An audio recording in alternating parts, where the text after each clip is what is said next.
topics and opinions expressed in the following show are solely those of the hosts and their guests and not those of W4CY Radio, its employees, or affiliates. We make no recommendations or endorsements for radio show programs, services, or products mentioned on air or on our web. No liability, explicit or implied, shall be extended to W4CY Radio or its employees or affiliates. Any questions or comments should be directed to those show hosts. Thank you for choosing W4CY Radio.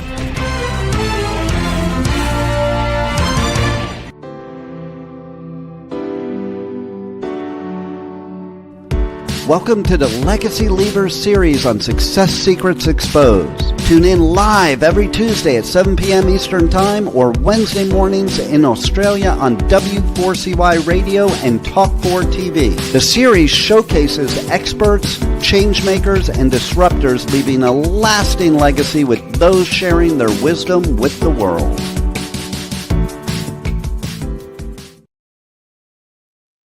Good morning, good evening, and good day to you all, and welcome to another episode of Success Secrets Exposed.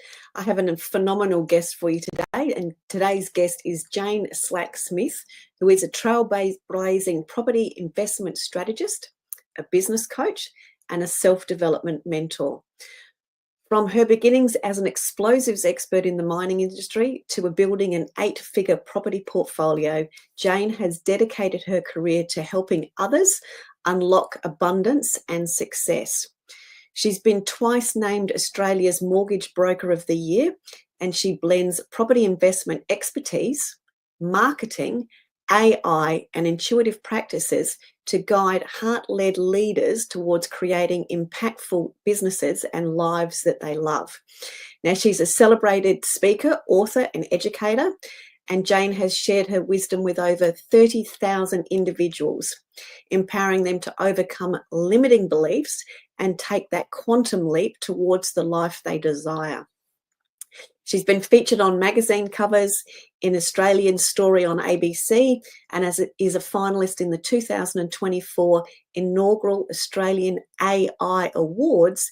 Jane's mission is clear: to help you align your aspects of your life to achieve abundance without sacrificing happiness or working harder. So please help me welcome to the stage Jane Slack-Smith as we explored Happiness Rewired. Thank you so much for that wonderful introduction, Sally. You're very welcome. I'm super excited to be sharing with you today all of your wisdom. I know we've spoken over many months at different times, and I always come away with my mind blown and lots of practical notes and tips to implement. So thank you for sharing with us today. Can't wait to get started. Awesome. So on that note, do share with us, we talk about, and I love the mining industry and the explosives connection. So what inspired you to transition from that world to the property investing and now mentoring? Tell us some of that backstory.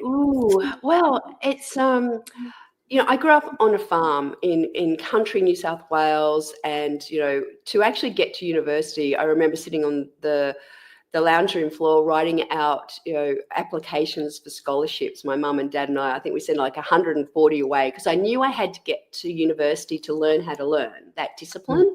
And I was very confident that, I wanted to go into marketing and PR. I was good at sciences, but I knew that I could, maneuver my way around and be successful in whatever I chose. And that really, we'll come back to this, but that really came back from a childhood belief that my mum and dad had instilled in me. My mum used to whisper in my sister and my ear every night, "You're Jane Slack-Smith, you can do anything but fly, and with God's help you can fly." So we always had this built-in kind of positive expectation.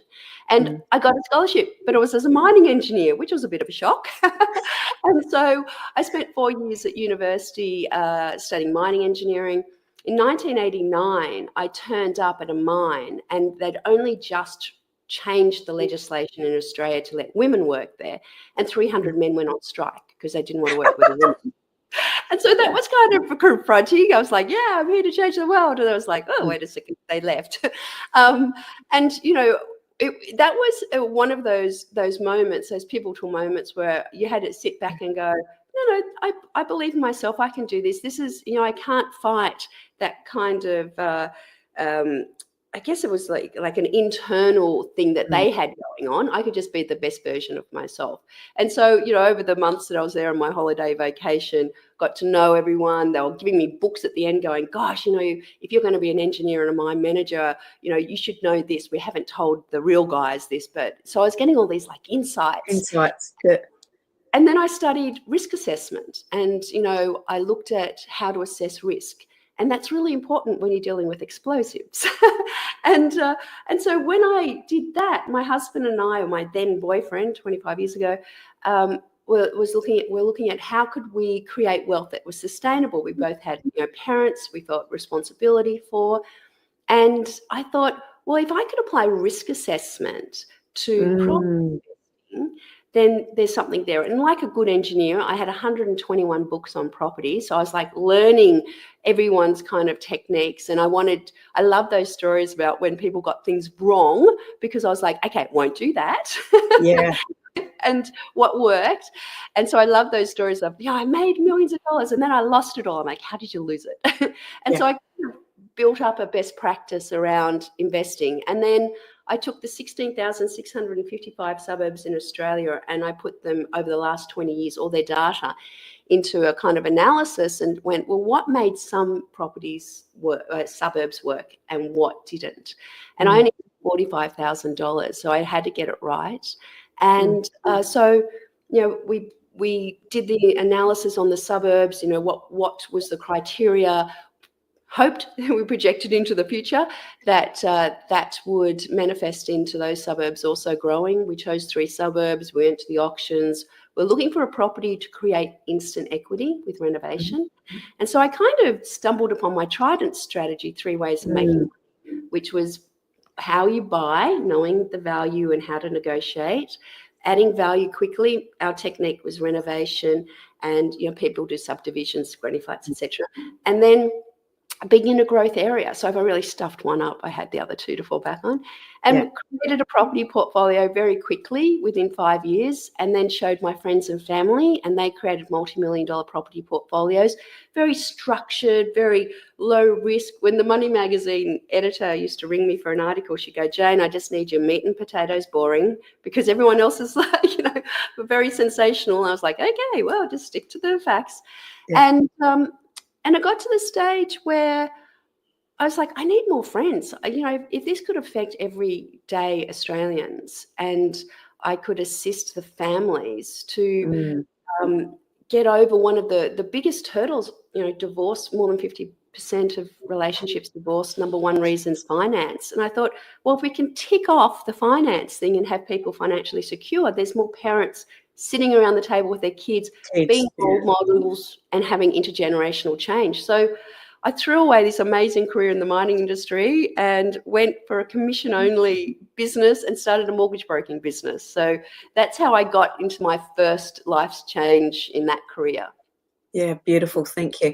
And I just want to go back one step because, I love the numbers. So you worked with your Trident strategy and you narrowed it down to 3 suburbs. What was the big number? Because I wasn't quick enough to write that down. 16,655. Yeah. I know you've mentioned it a couple of times for me, but I wasn't quite quick enough to write that down. And that's what I love about your methodology is you've actually laid the groundwork. You've gone through and the process is to take it from those large numbers to bring it down to the 3 perfect for you and your strategy and what you were looking at. And that essence of that, super complex down to the super duper, as you said, meat and potato simplicity is everything that I see you do, regardless of whether it's the property, the marketing, or the AI stuff. So just picking up on that, Sally, and thank you for that, because it went further than that, because you can use, in Australia, we have the opportunity to have census data. So once I had selected the suburbs, I could actually see the streets in the suburbs where the renters wanted to live. So I went down to the streets, and then I could assess how to minimize my risk was what was the typical property. So I wasn't buying a brick 4-bedroom house on 200 square meters. I was buying the 3-bedroom weatherboard and 600 square meters that was typical, because my fallback was, well, if I have to get out of this, maybe due to bad or good circumstances, who knows? My son could have been a equestrian champion and needed a horse. If I have to get out quickly, how could I do that? And the typical property sells and rents, the fastest. So, and I did that, and then I applied that to my mortgage business as well, with a little bit of audacity. I sat down and thought, how could I start a business like I started investing and hack my way to success by learning my other people's mistakes? How can I leapfrog? First of all, I got a mentor because he'd done it before. And then what I did was I wrote down 30 questions about starting a business. And it's funny, I've shared this on stages since then, and a lot of people have taken this, even though they're in business, so take notes, and then gone and done this in retrospect and interviewed other business owners in the same niche. But essentially, based on the premise of ask forgiveness, not permission, I'd ring up and say, oh, look, I see you're a mortgage broker and I'm thinking about getting into the industry. Do you mind if I ask some questions? Because I see that, you really have an incredible profile and, you're amazing. And they go, oh, yes, of course. And so by the time I get to about question 15, they go, wait a second, who are you again? But it was like everything from where do you get your clients? Do you pay for referrals? All the way down to what phone plan are you on? And way back, it was like, what fax machine did you buy? And what's the one thing you wish you could have told yourself before you started? And so I had a best practice before I even started the business of what a business should be like. And then I, like a good engineer, wrote my procedures and scripts. So I wrote a procedure for my VA personal assistant who was in my office 5 years before I employed her. And I had her daily, weekly, monthly, quarterly, and annual tasks written out. Yeah, wow. So can you just repeat that for the audience that's going, oh, my God, that far in advance? But this to me is the gold that you have around hacking it and asking the right, it's not just asking the right questions, it's asking the right awesome questions and then working out what you can do to put the steps in place, which with a little bit of stop, let's plan, let's create, now let's explode into growth is part of that genius. So I think that that element that you've talked about of that preparation is key. When you've I can imagine, because my head just rolled as you said that, and I'm sort of like to be organised and plan like you. What's your experience when you're having that conversation with people, either individually or within the room, when they realise what you've done to craft those best practices? Because most people don't want to take the time to do it. They're shocked, and I subsequently went on and thought I needed to save more Australians and created Your Property Success, a property education business. Correct. And I at that stage as well, I was like, I'm not a genius. I haven't created something.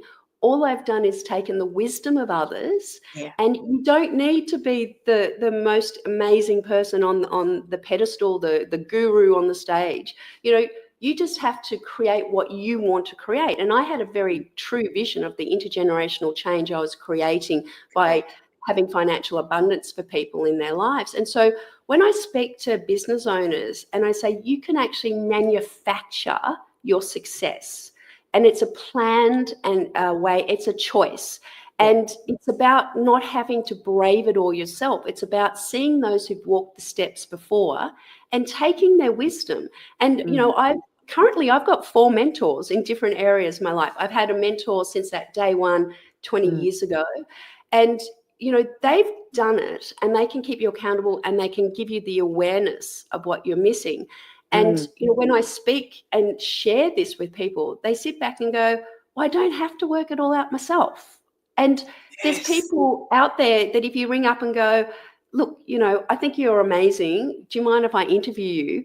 And one incredible mortgage broker that listened to me in this on stage once, he reached out recently and he said, I took what you said and I went and met with mortgage brokers in their businesses and asked them about best practice and shared what I was finding as well. We've implemented that into our business, which has just, taken it, skyrocketed it. So it's not something you have to do in the beginning. It's something where you can reach out and go, you know, everyone likes to have their ego stroked as well. So you're kind of playing on that a little bit. It's a give, take, give and receive. So you're like, look, I've learnt these things that you may see interesting in your business, or I've met this person.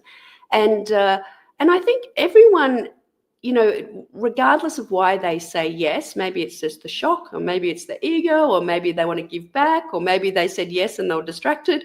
You know, you can, what I've found is people are often very honest and vulnerable when you ask those questions. We have a show as a business owner that everything's okay, mate, you know, she'll be right, and everything's great. And you go home to your wife or your husband, you go, had a great day. And inside you're like, can I make, you know, cash flow this week to pay for people?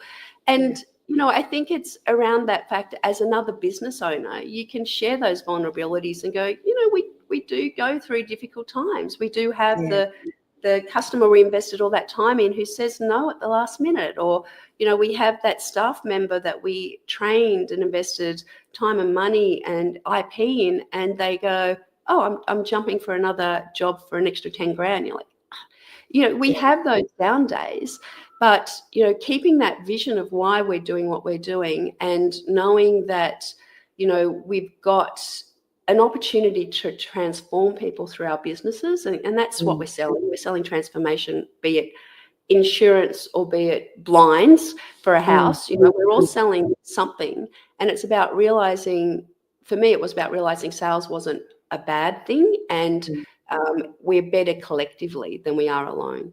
Yeah, and I'm finding from an insights perspective, mine, you know, we've had the last 12 months where lots of people have been collaborating, and now I'm starting to see collectives form where we've got groups of people moving together collectively for the greater good of everybody. So I think it's certainly an exciting time to be in business and creating that change that we're starting to see through the world that's occurring.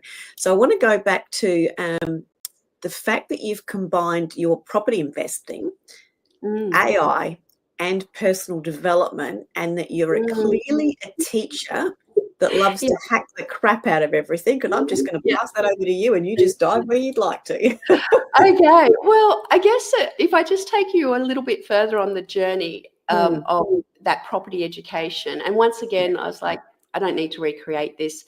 People that I saw doing it were selling properties off the back of their education. I felt that was not incongruent to the integrity of the education piece. So I actually invested in, you know, marketing mentors in the States. I was flying backwards and forwards in the States, trying to have that integrity piece of really coming from service. And so, you know, my business partner and I started Your Property Success, and we decided to create the ultimate guide to renovation course, which was going to be an easy video course, which turned up to be like 160 hours of filming on sites and renovations. But it was very powerful, and you know, it made millionaires basically from 2012 until it recently came off the market, and I'll tell you why. But I would make people go through each of the modules, and they go, no, I've already renovated, I've already bought property, I understand investing, I've got 6 properties. Just let me get to the good bit, the renovating bit. I'm like, no, I want you to do the goals and vision first. And like, can you just get me ahead? I'm like, nope. And people would come back and go, you know, I've been renovating or buying properties or creating what I thought was the vision for my family's financial future. And it wasn't until you made me sit down and talk about the goals that I really connected to it. And actually, you know, maybe I've put my ladder up against the wrong wall that I'm climbing, and I appreciate that. And that was great. And then I got to the point where people were buying the course and not doing it. And I was taking exception to that. And then I was like, just follow the bouncing ball. Like, seriously, you can make money. And it's, you know, this is low risk. It's statistics, research based, and you know, personalized for what you do. And so I thought, why don't I take on some mentoring clients? And if I can't see a 10x benefit to them, I won't take them on, but I'll take on, you know, 10 mentoring clients at a time.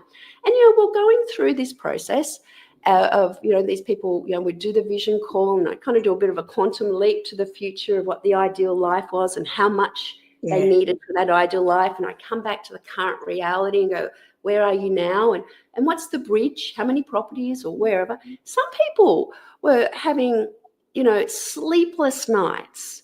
And, I have working 2 jobs. And we're like, actually, you've already got enough money. Like, you're good. It's like, oh, I didn't stop and check. And other people were inspired by the fact that, oh, okay, it's only like 2 properties or 1 property, or, I can do this. I can, and I've done the same with business coaching clients. It's like, oh, okay, it's that many courses or that many speaking events or that many books or whatever. And so I got to a point, and there was this one lady in particular, and we'd done this beautiful thing, and we'd got from the 16,655 suburbs. I'd set up alerts for her in these suburbs. This property came up. I did a deal review, looked at comparables of other properties, looked at pest and building inspections. I'm like, this is great. Get your buyer's agent, or you go and negotiate on this. And she said, oh, it doesn't feel right. And I was like, oh, you spent a lot of money on me to coach you in this, and what's going on? And I said, I was like, well, what else is not going right? She said, oh gosh, I've been hanging out for this dream job, but I don't know if it's the right time. And I was like, That came up twice. Okay, what's going on? And I said, oh, just tell me, what's success look like for you? And she said, oh, the big house by the beach and family and friends. Ha, ha, ha. I was like, okay, no. Okay, let's just take a moment, go into, in your heart, quiet time, little visualization. You're projecting down the future and you're on this path. What success look like? And she said, oh, I'm an old maid dying alone in a mansion. Oh. And I was like, no wonder your subconscious is getting in the way of your success. So let's redefine success and create a very visual component of what that is. And now I know with my work with neuroscientists that what we do is we create emotion to that, and we create a heightened sense because the brain can't tell time. So gratitude for what we've created, the emotion of it, it goes up in our story box of information to the hierarchy. So in times of questions, we go straight to it. We're like, oh yeah, that's what I want. And we create a very realistic where you are at the moment, because it's not like you think it's going to happen. Like, where are we and what's the next obvious step? Let's not orchestrate how you're going to get there, but just one step at a time, because if you orchestrate it, you lose opportunities, coincidences, synchronicities. And so I worked with her on that, and it struck me that there was something that was internal, that were the stories people were telling themselves that were getting in the way. And as a mortgage broker, often we'd go all the way down the path of getting the finance set up for someone, and then they wouldn't buy a property. And as a mortgage broker, you don't charge, and therefore, it's a cost to you. And and it was just considered to be the way business was done. Oh, wow. And it's like, there's going to be so many of these pre-approvals that just don't happen. And I thought, no, I don't accept that. I found this quote by Bishop Desmond Tutu, and he said, I was pulling drowning people out of the river, but I realized if I went upstream, I could stop them jumping in. Whoa, goosebumps. Yep. I know, right? And so I was sitting there and I was like, I've been thinking that if I could help people's financial future, then they can get on with their life that they want and they desire. What if I'm making that a condition? What if I'm part of the problem here? What if I find a way to help people understand and have an awareness of the stories, the patterns, the habits, the limiting beliefs, whatever's come up, and give them orientation and direction? And so I found the work of William Whitecloud in 2020, and I did his course, and he's one of my mentors now that I coach one-on-one with. And I had that kind of, oh my gosh, I'm creating that condition. People need wealth. And what I realized, and my twist framework now and how I coach people with business and property and mindset is really around, it's the holistic thing. And often it does start with wealth, but it doesn't have to. Yeah. And, that was really, I think, the transformation for me to go, at underlying everything is the the conversations you're having, and self-referential and not looking to others. Yeah. Now, I'd love to dive into this a little bit more, because I know you and I have had conversation around the story box, and you've also just talked about the differential, and you've just very gently just mentioned your twist framework. So are you happy to talk through that a little bit more to guide people and give people an insight around that? Awesome. Yeah, I mean, you probably worked out by now. I like hacking success. I'm curious. Absolutely. I'm an adventurer. I'm a scout. Luckily, I have a very good team that I come up with ideas and go, can we make it happen? I guess the twist framework really came about in the sense that I started looking at, and having studied physics at uni, I was across the quantum and equilibrium, entanglement theory, and there's these things there that fascinated me, and I had this sense then that there's these stories going on. And working with William, I was aware that, I think this Dr. Joe Dispenza says there's 400 billion pieces of information that your brain receives a second, but we only have capacity for the 2,000 to be processed. Yeah. And I thought, how do we define the 2,000? Yes, and it's because our brain is an energy-saving machine. It's trying to help us all the time. So what it does is it goes to curated experiences and stories, and the things that have heightened emotion get the height in the hierarchy. And it goes to those and says, a dog barks. What's my experience? I was bitten. Okay, I feel scared. A dog barks. What's my experience? Oh my God, I grew up with dogs. I love them. I feel happy. So we are going to these experiences, and I thought, well, what if I could change the 2,000 bits? How does that work? Yeah. And I was working with William, and he's going, oh, we use your intuition. I'm like, yeah, okay, that's a bit woo-woo, like, tell me. And he said, I said, well, how do I develop the gut feel? How do I develop intuition? And he said, great question. When you go on your walks in the morning, every time you get to a corner, you have your destination in mind, but every time you get to a corner, you don't need to know how to get there. So which direction feels right? And so I started going on these intuitive walks. And, if anyone knows Melbourne in lockdown in COVID times, we were the most locked down city in Australia, in the world. I think we were locked down for 276 days. So we were allowed out for 1 hour and then 2 hours and back to 1 hour. And I thought, what if I set the intention in these walks just to see the extraordinary in the ordinary and take a photo that inspires me and let me see things that I'm not normally seeing. And I do that on these intuitive walks. I just go to somewhere and there it is. And so I started taking these photos, and they all were in my Facebook feed. And every now and then I'd think, oh, that was a good one. And I'd put maybe 100 up on Unsplash, which is the free photo sharing platform. And a year later, 3 people in a week, one man who was a shovel operator at a mine site, and one guy that I knew from digital marketing elite mastermind I was in, and another guy who was in this transformational spiritual creative work, intuitive work, all said to me, I don't like things on Facebook, I don't comment, but your photos got me through a really tough time mentally.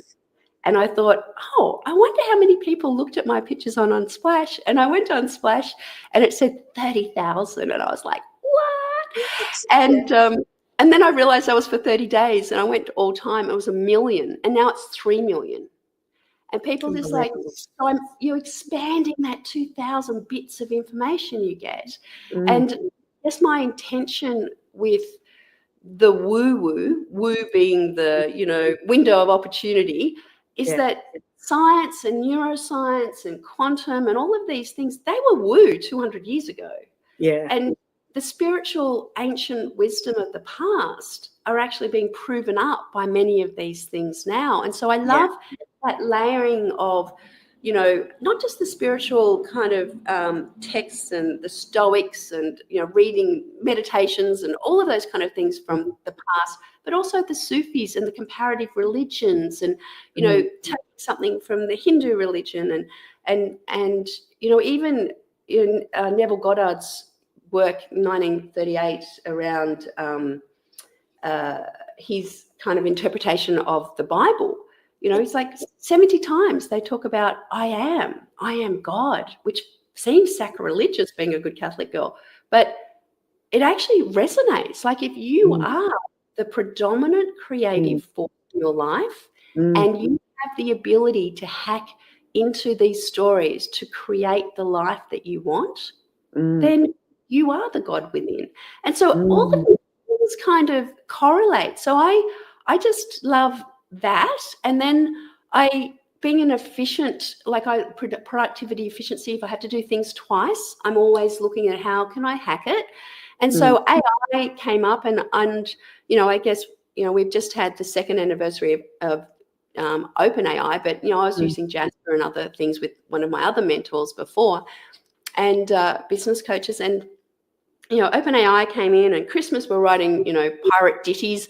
And by January, I was teaching masterclasses on how to understand your ideal client, how to really have a visceral experience of that.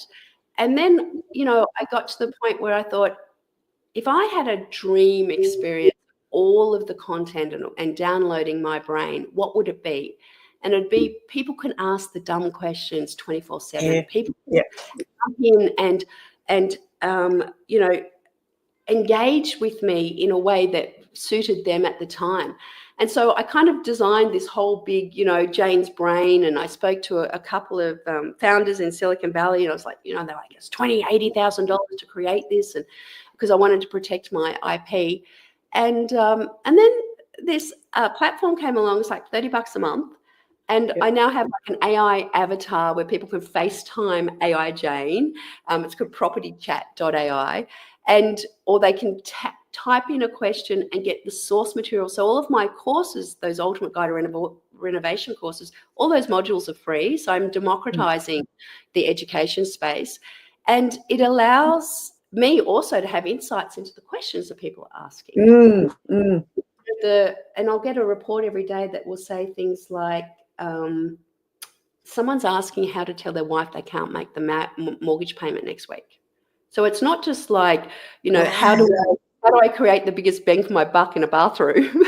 Now, because I've got the video, if you're on Safari or Edge, you kind of you can show the bathroom and it'll go, interesting, a pink 1970s bathroom. Well, the modern colours are, and it will give feedback. So you could take me on a property inspection.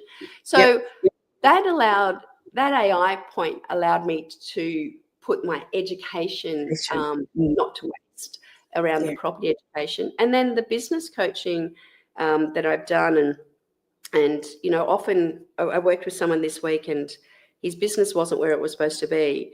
And we were going to go into a vision call, and I just had this kind of intuitive thing that there was something else going on.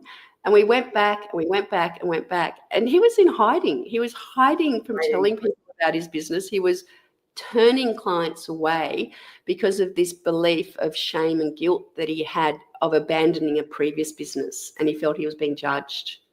And I was just, I'm not into inner trauma rework. I'm just like, hey, it's an experience you had. Now you have the awareness, put it in your backpack and let's go on the journey of what you want to create. And it's just that AI allowed us to then, intuitively, I used an intuitive process to understand the problems and what his ideal client was seeking and who they were, and then jumped into creating a number of custom chat GPTs. I'm happy to share some of them with your audience here, but one was just the brand voice, where I just got him to talk about what he does and how he does it. And I asked him some questions and we put that into the brand voice chat GPT, and it came up with, professional but informal, uses stories and his tone's warm, and now he has a brand voice that he can use in his marketing. And so I can use the AI but still be authentic, and then create, marketing collateral. Now, use something like that interview to create, 30 pieces of content and articles, etc. So it gives you leverage, but social media is unsocial. It's around your business going to see, but they really want to talk to you. So it's around, I think it's just a way of saying, yep, I'm here. If you want to check me out, here's some of my stuff. It's consistent. And when you're ready, reach out. Sounds awesome. And bringing in some of the twists. So I wasn't sure whether you wanted to bring some of that in as to what the twist means. So just bring. Yeah. So I was listening to this podcast by Dan Koe, I think his name is, just recently, and he was talking about the niche of one. Yes. And it was so, it really resonated with me, because often what we try to do is find that ideal client, and we're trying to market to that person. What if that person's you? Because often what I've found is people's businesses or their products and services are created around the problem that they had, a lived experience of their own. So what if you are your niche? What if you're answering the questions of your past self now from your future self? Once I get a bit of quantum there. And so I love that idea. And with Twist, it felt really weird, because I have thousands of people in Your Property Success Facebook group. I have people in my Your Success Club group, where I talk about AI imposter syndrome, meeting your past spirit and understanding why you have a feeling of not enough. And then I'm talking about AI and marketing and lead generation. And so I was trying to work with that. And then I'm working very closely with the neuroscience in understanding the latest research in getting into your parasympathetic. And I thought, I've got all these personalities, too much. I just need one. And so for those that it resonates with, it resonates. And if not, they can go and talk to someone else. But Twist essentially stands for Thrive, Wealth, and then I have interconnection, spirit, and time. So the Thrive is really beautiful. where you come from. So if you're not orientated in the present and have that connection to the present, or you're living in the past or you're living in the future, you can't be here in the now to see the extra around the 2,000 pieces of information. And so how do you do that? Well, I've hacked this with my neuroscientist. She referred this to me. I've got an external sympathetic nerve stimulator, and over 30 days of wearing it 10 minutes a day, it's like an extra hour sleep a month, and reduces stress, etc. But it allows me that vagus nerve to be stimulated to a point where, and you can do it yourself, right? It's vagus nerve. You can rub your ears. You can do parasympathetic sighing, which is when you see babies or even your partner watch them, it's a bit freaky when they're sleeping. When they're getting to sleep, they do this second breath. They go,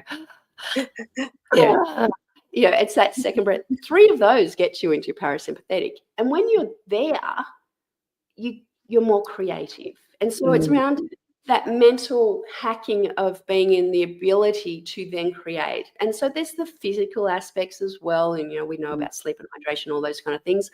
And then there's the mental curiosity of keeping relevant and interested and stimulated. And we know that, the neuroconnections that wire together, we can create new connections. And one of the things that I did in a free masterclass I did in my Your Success Club group just recently was the heart-brain coherence. And that heart map, who've been around for 20 years, have found, and this was only found actually in 1990. They only found that we have 40,000 brain cells in our heart, and with a measurement tool, the magnification or the magnetic force around your heart is 2 meters. It's only a centimeter around your brain.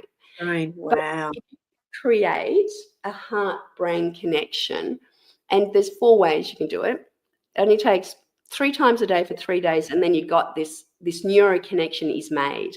And all you need to do is take 5 breaths, be in your heart, touch your heart, so you're actually breathing through your heart, so you feel like you're breathing, just getting in the present, and then have an experience for 3 minutes of gratitude or compassion, care, or appreciation. The 4 emotions, you can do them all or just one, but think of a time, and that actually stimulates your white blood cells, that gives you better immunity for up to 6 hours, they've measured. It gives you better creativity, And these are like little hacks, and so this is like the Thrive thing. I'm like, well, if I can get people to be their best version of their physical and mental self, then we can move on to wealth. And obviously, I've created millionaires with property. I help business owners and people around their marketing or the new concepts. And so there's two kind of ways to wealth that I'm a specialist in, but it's around creating what you really need, because a lot of people are closer than they think, and they've got all this stress which gets them out of their Thrive because of that. So we deal with some wealth components. So I've just done a free masterclass on how to reset your mindset around wealth for 2025, and it's really around, a lot of it comes down to positive expectations that you can, not needing to work it out. And then we've got interconnection, which is our connection with other people. So if you've got this magnetic heart within 2 meters, how you turn up affects others. And we know that we have the ability, like, you just have to be in a car, in a traffic jam, and you stare at the person in the car next to you, they'll look at you like you've got. So, if we, and they've just found, for people who are lonely and alone and don't have physical touch, it's the equivalent on your health expectation of how long you're going to live as smoking 2 packets of cigarette a day. Oh gosh. So this interconnection, and the way we can actually like hack this vision of the dream life that we want, which is even better, is having your dreams or your orientation connected to being not just of yourself but of others. So you're coming from, how can I benefit? How can I help humanity, rewire their happiness so that they, with a little twist, can quantum leap to the life they desire? Like, that changes the world and generations. And if I only change one person in 100 years, that's 10,000 people affected. So, tick, job done. And then we've got spirit. And the spirit is really around that, claiming your vision of what you want in your life, and understanding, what you want to create, and knowing that you are the predominant creative force in your life. And create, where your focus goes, energy flows. Your focus creates your reality. And where are you focused? What are the stories that you have? So there's a practice. I do 10 orientations every morning about what I want to create in the next 6 months, and coincidences and people turn up, and it's just extraordinary. And then finally it's time. And that's, most people say they don't have time. And time's the biggest commodity we have. And if we can have, we know, we know time's an illusion. We know that neuroscientists and physicists have proven that time does not exist. It's just a construct that we've made to be able to navigate the world. And if we have an opportunity to play with time, play with timelines, see what we can create, and believe that we've already created it, and we bring that in, then we're essentially have all the time, capacity, resources to create anything we want in our lives. I love that. So I'm going to come back to that as the sort of final pieces we wind and wrap things up. So I love the your ability to provide the insights and those hacks that you've created and generated, and also the way in which you can map out simplistically the steps that people need to take and can take to create the life that they want. Also bringing it back to your focus, what you focus on creates your reality, which is something you talked about at the very, very beginning, where your mum instilled a lot of that in you, and that has enabled this encompassing vision that you've had.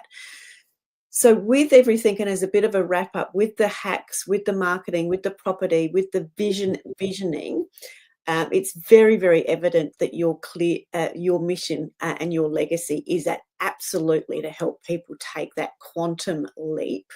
So what advice in the final few minutes would you give the audience to enable them to take that first step? And I know that's a big question. I was walking with my son recently, and I was telling him about a friend of mine who's just got this most amazing job, being paid very well for what she's doing. And he said, "You must be jealous because she's so successful." And I said, "No, I'm not jealous at all." And he said, "But she's so successful. She's so much more successful than you." And I said, "Oh, how do you define success?" And this is a conversation that we don't have. How do you define happiness? How do you define success? And he said, "Oh, have more money than my friends."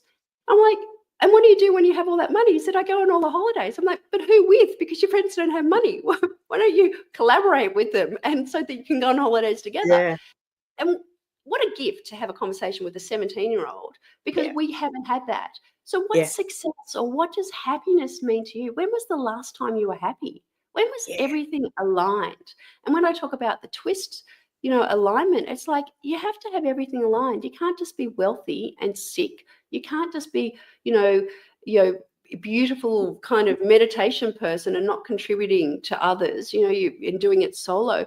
So you need to have that, I guess, alignment through all of those aspects of your life. And then truly you can turn up and, create what you want. And I just would suggest to people to, just consider, what does success mean? You're working on these incredible businesses to create financial, abundance for yourself, create transformation for your clients through services and products, etc. But when is it enough? Like, what is enough? And when do you say you've been successful? Because a lot of us, we lose that connection. And do you need to be successful to be happy? What's happiness? When was the last time you're happy? Yeah, beautiful. And I'm going to ask, as it relates to the neuroscience and the word that keeps synchronistically coming up for me and in conversation. So I know it's the word for the year for me is that word collective. So with everything that you're seeing in your experience and the ancient wisdom, where do you think the next 12 months will go as it relates to this collective movement? That we're starting to see and feel as it relates to individual businesses. And I'm coming back to that because I've had a similar conversation with Rory that you've had with your son around, if you've got all this money and your friends haven't, who have you got to play with? Playing alone is, gets boring after a while. So let you go where that goes. Look, as I said, I've kind of been feeling the tension of this for the last 5 or 6 years, and I think that we have there's a collective of awakening, people feeling unease, dis-ease in political and geo. There's so much dis-ease in the world, and I think people are sitting there going, there's things outside of my control, and I don't need to worry about those. What can I control? And I can control the relationships I have and the impact I make. And doing it alone is kind of not satisfying. And so I think this collective is people actually voicing, this is not enough.